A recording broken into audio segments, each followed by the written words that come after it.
देखिए, डिलिमिटेशन पर जो है वो डिमॉन्स्ट्रेशन से बेहतर होगा कि आप तर्कों और तथ्यों के साथ उस क्षेत्र के सामाजिक, भौगोलिक, जनसंख्या की दृष्टि से जो परिस्थितियां हैं, उन परिस्थितियों पे डिबेट करिए, डिस्कशन करिए और डिसीजन में पार्टिसिपेट करिए। परसिमन कोई पहली बार तो इस देश में नहीं हो रहा है। परसिमन जो है, मैं इससे पहले भी कांग्रेस के शासनकाल में पूरे देश में हुआ है, लोकसभा की सीटों का हुआ है, विधानसभा की सीटों को हुआ है, और निश्चित रूप से उसका आधार जो है वो सामाजिक रहा है, भौगोलिक रहा है, जनसंख्या के आधार पर रहा है।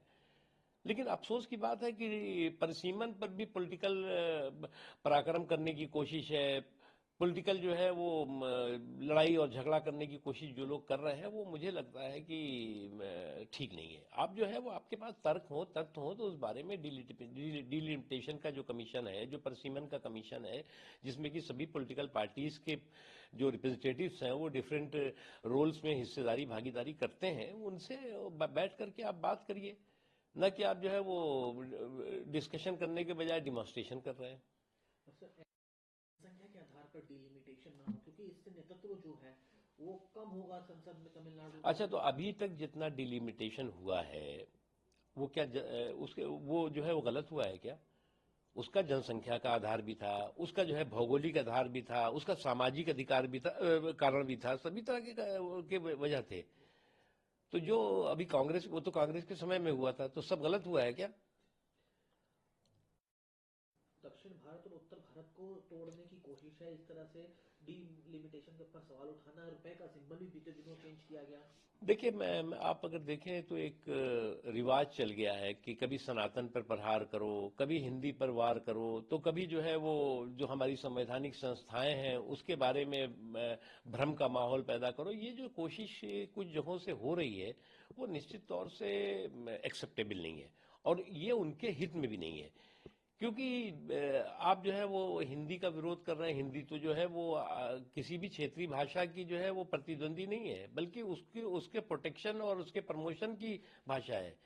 जहां तक सवाल है, जो हमारी सनातन संस्कार और संस्कृति है वो दुनिया की सबसे पुरानी आस्था है, जिसमें कि सभी जो पंथ हैं वो निकले हैं। तो फिर मुझे लगता है कि इस तरह का जो एक साजिशी सिंडिकेट है वो सक्रिय है, उससे सावधान रहने की जरूरत है। सर, तेलंगाना के किया गया। मुझे लगता है कि उनको पहले ये बताना चाहिए कि जो उनके समय में जो डिलिमिटेशन हुआ वो जस्टिस था कि इनजस्टिस था।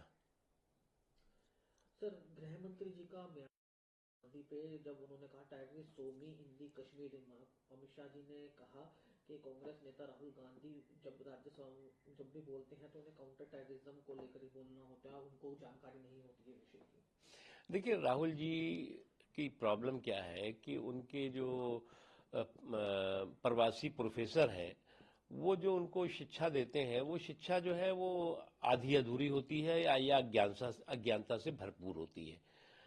और जब तक जो है वो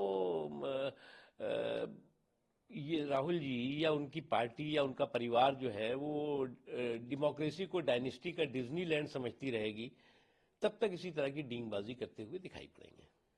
सर, गृह मंत्री का बयान दिया कि पिछले 4,92 हजार लोग मरे हैं, जिसको ध्यान में रखते कड़ा एक्शन लिया गया और सभी को सस्पेंड किया गया जो टेररिज्म और टेररिस्ट के साथ समर्थन देते थे। देखिए, जो भी आतंकवाद के प्रति जीरो टॉलरेंस नीति सरकार की हमेशा रही है और उस दिशा में सरकार आगे बढ़ रही है। सर, कांग्रेस की